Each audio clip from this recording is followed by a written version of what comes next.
देते हैं आपके तमाम सवालों का जवाब स्टॉक फटाफट में।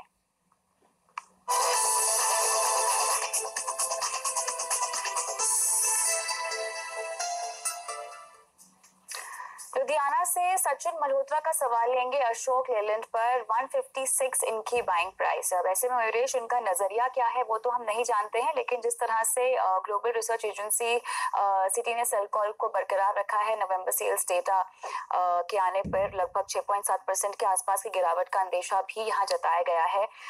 सचिन का नजरिया हम नहीं जानते हैं, लेकिन आपकी किस तरह की कवरेज है स्टॉक पर? मेरे ख्याल से आई थिंक अगर नजरिया 12 से 15 महीनों का हो तो आई थिंक जो शॉर्ट टर्म हम ब्लिप देख रहे हैं in terms of auto numbers, MHCV में आई थिंक थोड़ी नरमाट जरूर देखने मिली है, but LCV sales have held up.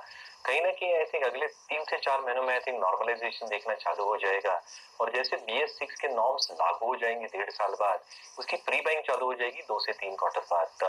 Excel load norms की वजह से थोड़ा एक इम्पैक्ट जरूर आ सकता है पिछले क्वार्टर और ये तिमाही में, बट कहीं ना कहीं I think with higher tonnage vehicles, with tipper vehicles being sold, और जो पैसेंजर व्हीकल सेगमेंट में भी ये घुस रहे हैं या स्कूल बस सेगमेंट में, वहां पे एक्रीशन डेफिनेटली आ सकती है। तो गिरावट पे अगर ये एवरेज कर सकते हैं and if you can hold on for 12 to 15 month, मेरे ख्याल से I think you can make reasonable amount of money. तो कम से कम 12 से 15 महीने का नजरिया आपको रखना होगा और अशोक लेलैंड में आपको बने रहने की ही सलाह दी जा रही है। सूरत से पवन अग्रवाल का सवाल डिश टीवी पर है और 83 की इनकी बाइंग प्राइस है। बहुत ऊंचे लेवल पे खरीदारी करके बैठे हुए हैं ये मयूरेश। 40 रुपए 30 पैसे प्रति शेयर का इन्हें घाटा भी हो रहा है। अब क्या सलाह होगी इनके लिए? नहीं, थोड़े नंबर्स भी डिसअपॉइंटिंग रहे हैं, और जहां तक आई थिंक इनके रिकवरी का सवाल है, both in terms of subscriber base getting added, 2 lakh subscribers add हुए थे, कहीं ना कहीं 1.1-1.2 मिलियन की अभी भी उम्मीद है FY19 के लिए।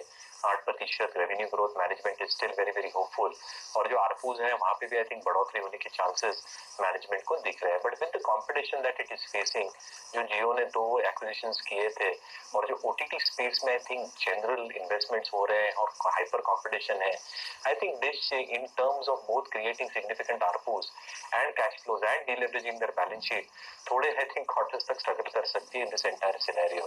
तो मेरे ख्याल से I think रैलीज पे अगर स्टॉक से आप निकल सकते हैं तो I think you should probably do that and probably look at stock. जैसे मैंने कहा I think you can probably look at stocks like ICICI bank हो, या जैसे मैं कह रहा था I think KEI industries with in the mid cap space.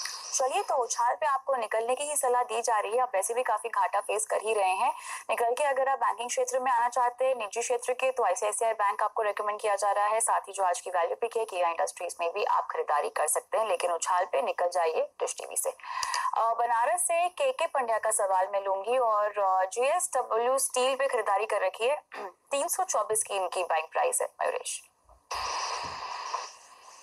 ये बिल्कुल होल्ड करना चाहिए, क्योंकि जिस तरह से I think steel prices India में आई थिंक बरकरार रहेंगे। थोड़े आई थिंक हमने फ्लिप जरूर देखी थी पिछले कुछ दिनों में, Chinese demand supply, trade wars के साथ क्या होगा, LME realisations, but domestic demand still holds very very strong. और जितने केपेक्स कर रहे हैं in terms of backward integration, coke oven plants, pelletisation plant, waste heat recovery, कहीं ना कहीं आई थिंक इनकी पावर और फ्यूल कॉस्ट में आई थिंक ऑप्टिमाइजेशन आएगा। फ्रेट कॉस्ट क्योंकि क्रूड गिर चुका है, रुपये आई थिंक रिट्रेस हो चुका है, वहां पे अच्छी खासी सेविंग होगी।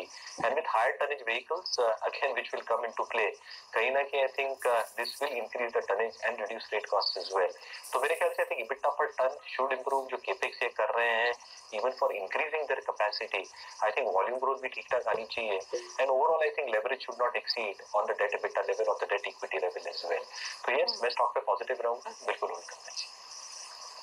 चलिए, तो आपको रुकने की ही सलाह दी जा रही है। आगे बढ़ते हैं और नितिन अरोड़ा का सवाल हम लेंगे। HUL में इन्होंने खरीदारी कर रखी है मयूरेश और 1774 इनकी बाइंग प्राइस है फिलहाल। तो ये फायदे में है और जिस तरह से हमने अभी एक्विजिशंस भी होते हुए देखे हैं GSK के, कितना और समय इनको देना चाहिए और कितना मुनाफा इन्हें कमाना चाहिए? बिल्कुल थोड़ा नजरिया वापस बढ़ाना चाहिए। I think if is a genuine long term investors he can very well hold on for the next 1.5-2 years। जो एक्विजिशन इन्होंने किया था obviously I think over a period of time value accretive होगा, बट डेफिनेटली एक्रेटिव होगा क्योंकि Horlicks ये जो brand है इसके cross margins are far better, EBITDA margins are far better than the existing F&B business of HUL। और जो total value accretion हो सकता है इन डील के साथ, because there is no cash flow, I think एक शेयर स्वैप डील है, I think it's going to be extremely accretive even from a cash flow perspective.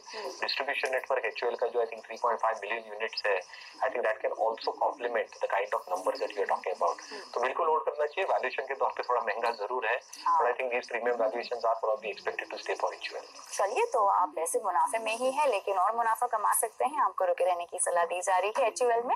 अगला सवाल वंदना पांडे का मैं लूंगी, ये भी हमारे फेसबुक के दर्शक हैं। ल्यूपिन में खरीदारी कर रखी है इन्होंने मयूरेश, और इनकी बाइंग प्राइस तो बहुत ही ऊपर है, इन्होंने 1260 में खरीदारी कर रखी है। काफी पहले और काफी समय पहले लिया होगा, बट वापस आते हैं अगर आप रिजल्ट देखें, रिजल्ट्स ऑब्वियसली वीक थे। मैनेजमेंट ने बार बार दर्शाया कि शायद ये तिमाही और अगली तिमाही में भी थोड़ा सॉफ्टनेस जरूर देखने मिलेगा, बट जो यूएस जेनेरिक्स का कारोबार है और जितनी R&D स्पेंड्स इन्होंने की है कॉम्प्लेक्स जेनेरिक्स बनाने के लिए, as and when I think these start getting monetised, I think एक अच्छा खासा एक्रीशन हो सकता है। और FY20 मेरे ख्याल से एक स्ट्रॉन्ग इन्फ्लेक्शन पॉइंट हो सकता है with good launches happening without pricing pressures। half of the problems related to FDA in terms of remediation costs will be behind them। और कहीं ना कहीं I think जो हम elevated R&D expenses की बात करते हैं, I think that also should start getting normalized। तो मेरे ख्याल से I think hold on करें, patience रखें, you probably will get your buy price। चलिए, तो आपको और रुकना पड़ेगा ल्यूपिन में, फिलहाल आप घाटे में है लेकिन धीरज रखें, आप मुनाफे में तब्दील होंगे।